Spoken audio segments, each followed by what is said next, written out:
Hello mga kalikwatsa, try natin mga pagkain from random Facebook post. Hello po. Here's your order po.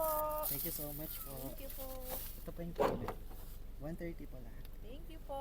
Thank you po. Ingat. Bye. Alright mga kalikwatsa, nandito nang nabili natin. Grabe, apakalaki naman neto eh. Amazing, samahan niyo ako sa ating first bite. Let's go!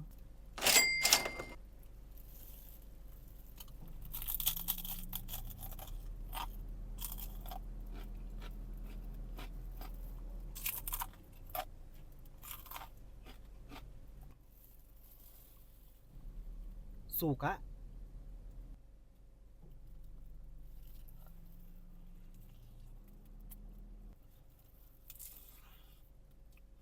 Mga kalikwatsa, napansin ko nga, ang laman ng kanilang Ilocos Empanada ay papaya. Basta sabi nga nating authentic ang Ilocos Empanada kung ang gamit nila ay papaya. Kadalasan kasi mga kalakwatsa, lalo na sa metro, ang gamit nila ay cabbage dahil na rin sa kakulangan ng supply ng papaya. Siksik na siksik rin ang laman ng kanilang empanada mga kalakwatsa. So meron dito akong nakikitang papaya, egg, longganisa, grabe, apakasiksik naman nito.